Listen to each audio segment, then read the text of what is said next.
Hola, qué bueno es encontrarnos otra vez, compartir la palabra, ¿no? Que siempre nos fortalece, nos anima, nos consuela, nos exhorta, en fin, responde siempre a lo que necesitamos.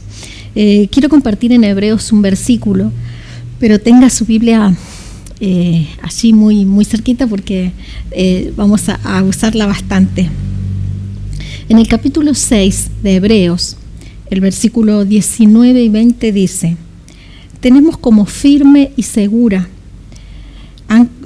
ancla del alma una esperanza que penetra hasta detrás de la cortina del santuario, hasta donde Jesús, el precursor, entró por nosotros, llegando a ser sumo sacerdote para siempre.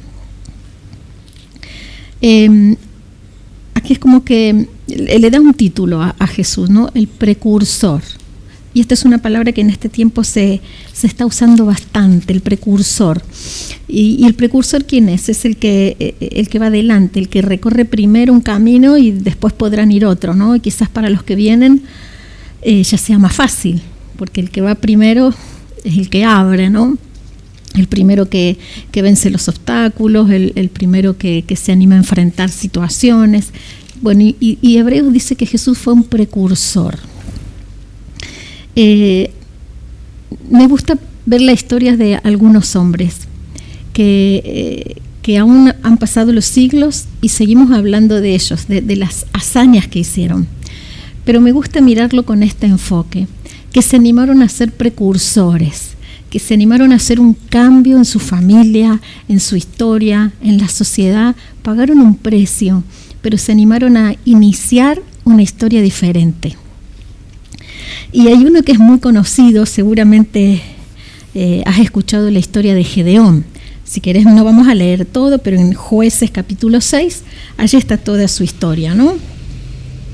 En este tiempo Israel estaba siendo saqueada por los madianitas, eran sus enemigos, pero no había manera que Israel pudiera sembrar y cosechar, porque cuando estaba el buen tiempo venían los madianitas y arrasaban las cosechas, los animales. Era un tiempo terrible para Israel. Y en determinado momento se le aparece un ángel a Gedeón, en el versículo 12, si ustedes lo miran, y le dice: el ángel del Señor se le apareció y le dijo: el Señor está contigo, guerrero valiente. No sé si alguna vez Gedeón era agricultor, estaba, si ustedes leen la historia, él estaba sembrando en ese momento, preparando su semilla. No sé si alguna vez pensó en que él iba a ser un guerrero, si alguna vez se le cruzó por su cabeza ser un guerrero o alguien que iba a salir a pelear con un pequeño ejército. No hay indicios. Y es más, cuando el ángel le dice esto, la respuesta de Gedeón es una gran queja, porque le dice: pero Señor, si estás con nosotros, ¿por qué nos pasa esto? Se queja: ¿dónde están las maravillas de cuando nos sacaste de Egipto? Se queja y reclama por cómo eran las circunstancias, por cómo estaban las cosas, ¿no? No vemos la figura de un guerrero valiente en este momento. Sin embargo, el ángel le dice: el Señor lo encaró y le dijo: ve con la fuerza que tienes, no con lo que no tienes, con la fuerza que tienes, y salvarás a Israel del poder de Madián. Yo soy el que te envía. Así que lo manda a hacer una labor tremenda. Tiene que liberar a Israel de los enemigos. Y Gedeón vuelve a contestar el versículo 15 y dice: ¿cómo voy a salvar a Israel? Dice: mi clan, mi familia es la más pequeña y de mi familia yo soy el más insignificante. Así que Gedeón arrastra una historia de su familia insignificante, pequeña, que evidentemente hasta acá no marcaron historia, no tuvieron hazañas, no tiene antecedentes de algo valioso.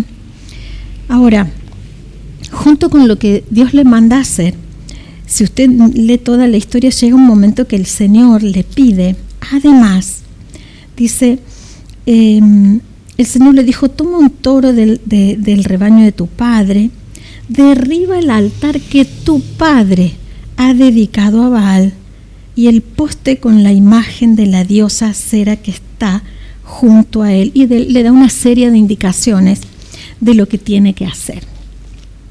Sabe que era muy probable que esta imagen de Baal el padre la tuviera en su propia casa, y es más, que funcionara como el santo del pueblo o el curandero del pueblo, una cosa así. Entonces Gedeón hace caso y va, derriba el altar, lo hace de noche porque tiene miedo a su familia, a la respuesta, a lo que puede pasar. Entonces lo hace de noche, ¿no? Esto iba a traer un conflicto familiar. Y ahí edifica un altar y presenta sacrificios. Lo hizo. ¿Qué es lo que me llama la atención de Gedeón? Que no tuvo buen testimonio de su padre, que no tuvo la mejor herencia de su familia para ser obediente a Dios y para hacer cosas buenas para Dios. No lo hizo. Y sin embargo, haber sido obediente y haber iniciado un camino diferente al de su padre, le dio la victoria con 300 hombres contra un ejército de 135.000, que usted la conoce. Me gustaría mostrarle un personaje más y después pasar a una conclusión.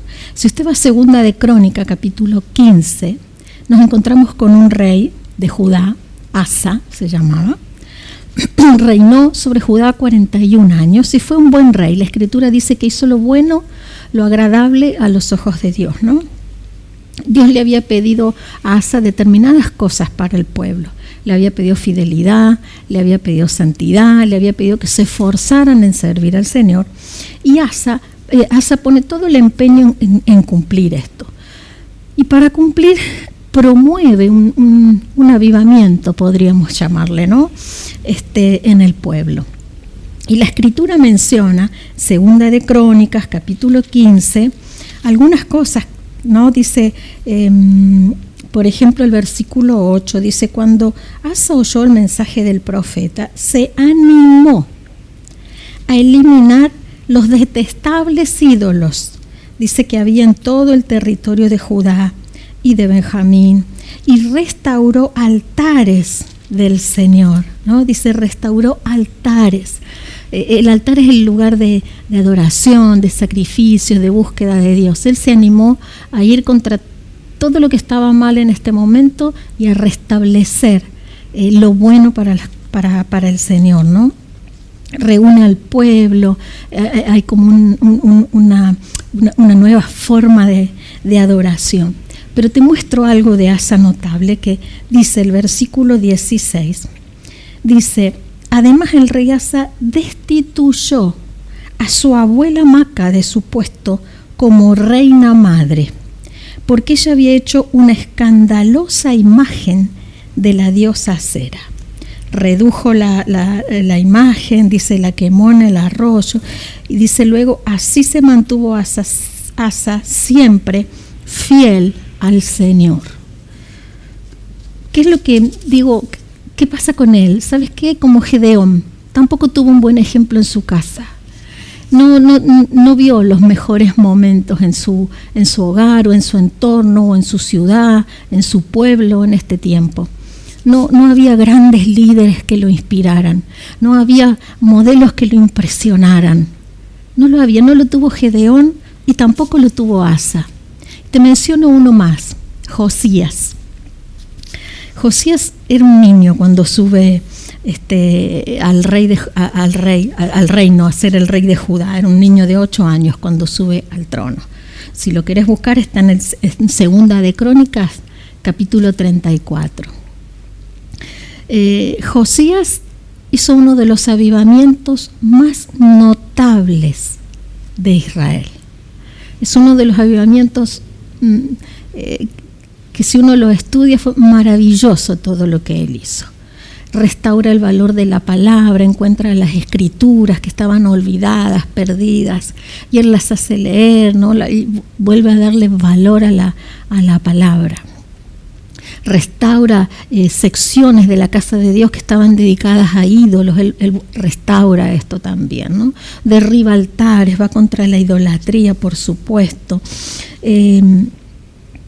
Celebra la Pascua, que era algo que no lo habían hecho desde Moisés. El pueblo nunca más se había hecho la Pascua. Y él vuelve a instaurar la Pascua. Fue notable el avivamiento de Josías. Y él, muy jovencito, muy chiquitito cuando comenzó a reinar. Ahora, te voy a contar de quién era su papá y quién era su abuelo. La Escritura dice que él era descendiente de David. Segunda de Crónicas, capítulo 34, el versículo 2 dice: Josías hizo lo que agrada al Señor, pues siguió el buen ejemplo de su antepasado David. No se desvió de él en el más mínimo detalle. En el más mínimo detalle. Su papá, su padre, había sido Amón, también había sido rey de Israel, ¿no? Pero la Escritura dice que Amón había hecho lo que ofende al Señor. No había sido un buen rey, no había sido un buen modelo, no había sido un buen ejemplo, no le había dejado una buena herencia a su hijo, no lo marcó en la vida para cosas buenas. Entonces, bueno, no fue su padre un buen ejemplo. ¿Quién fue su abuelo? Su abuelo fue Manasés. Manasés es considerado uno de los más malos de entre los reyes de Judá. Manasés es el que manda a aserrar al profeta Isaías, un hombre malvado que no soportaba la voz de Dios. Entonces digo, Josías, si va para atrás en su historia y si va para atrás en la herencia que le dejan, en los ejemplos, era como frustrante. Entonces él decide ir hacia atrás hasta llegar a David, ¿no? Y dice, pues siguió el buen ejemplo de su antepasado David. Me gusta de estos personajes, estos tres personajes, ¿no? Que podría haber más seguramente, pero Gedeón, Asa, Josías, los considero precursores. Se animaron a romper una historia que arrastraban, una historia de familia que arrastraban, y eso nunca es fácil, y lograr comenzar un camino nuevo y un trayecto diferente, ¿no? Entonces digo, se paga un precio por ser el primero, y a veces hay que romper para hacer ese camino nuevo. ¿Qué hay que romper? Herencias, tradiciones, los malos ejemplos que nos dejaron, malas enseñanzas, o la falta de modelos, o la falta de motivación, o la falta de aquello que nos inspirara a ser mejor. Pero los tres se animaron a iniciar un camino diferente. Aún, digo, pensando en Asa, su abuela, algunos dicen su madre, aún los lazos más estrechos, aún los más cercanos, Josías su padre, aún de quien uno espera mucho, de quien uno hubiera esperado lo mejor. Pero aún sobre eso se animaron a ser precursores en iniciar una historia diferente, que trajo avivamiento para la nación. Gedeón trajo liberación para su pueblo. Entonces digo, fueron precursores. Ahora, ¿de qué me sirve a mí saber estas historias? ¿De qué te sirve a vos? ¿De qué le sirve a usted saber estas historias? Que todos tenemos algo en lo cual podemos ser precursores y cambiar algo en nuestra historia, iniciar algo diferente y un camino nuevo. Quizás en la familia nunca hubo un profesional, nadie terminó la facultad, vos podés ser el precursor. Quizás los hogares vienen fracasando hace rato y a lo mejor tenés abuelos y padres separados. Vos podés ser el precursor de un camino diferente. Quizás en tu familia nadie conoció al Señor, pero vos sos el precursor de un camino diferente. Y de vos para tus hijos, para tu descendencia, iniciar un camino diferente. A veces miramos para atrás y como estos personajes, quizás no tenemos el modelo ideal. Quizás tu padre no lo fue, tu madre no lo fue, y los abuelos capaz que tampoco. Pero la Escritura dice que Jesucristo sí fue un precursor. Vayamos para atrás lo necesario para hasta encontrar el modelo de Jesús, el modelo que nos sirve, el modelo que podemos decir, bueno, Él abrió caminos para mí. Él me enseñó un camino diferente, cómo relacionarme con el Padre, cómo conocer al Padre, cómo tener una vida nueva, cómo llevar una vida realmente diferente, cómo tener victorias sobre diferentes dificultades. Si en nuestra familia ha habido antepasados que han tenido problemas a las adicciones, podemos tener una historia diferente, podemos iniciar un camino diferente, porque Jesús ya lo hizo primero, porque nos da la gracia para vencer, nos muestra cómo se hace, nos da el poder. Y entonces digo, ¿sabes qué? A veces nos escudamos. Yo muchas veces he escuchado a hermanos, ¿no?, decir, no, es que el ejemplo de fulano afectó, el testimonio de fulano afectó en la fe, entonces alguien dejó de ir a la iglesia, gente que abandona al Señor por el testimonio de otro. Y si el que puede iniciar el camino diferente y ser vos, el que se levante como modelo para los que no lo tienen, y si te toca a vos ser el modelo para ese que no lo fue, ¿no? Entonces, Jesús es el modelo ideal, hizo el camino primero, lo transitó primero y nos da la gracia para que lo podamos hacer. Entonces, a mí me gustaría orar en esta noche para que podamos pedirle al Señor, poder cortar a veces con cosas que arrastramos, con herencias, con modelos que no nos han servido, o con la falta de un modelo que nos sirva, y pedirle al Señor la gracia de que puedas iniciar un camino nuevo, que te animes, que tengas el valor de ser el precursor de que tu hogar sea diferente, que tu casa, tus decisiones, tu estilo de vida sea diferente. Así que vamos a orar, vamos a pedirle al Señor esto.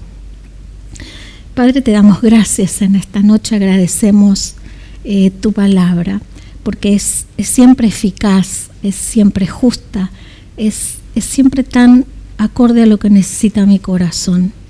Señor, queremos pedirte en esta noche que tú intervengas en nuestras historias familiares.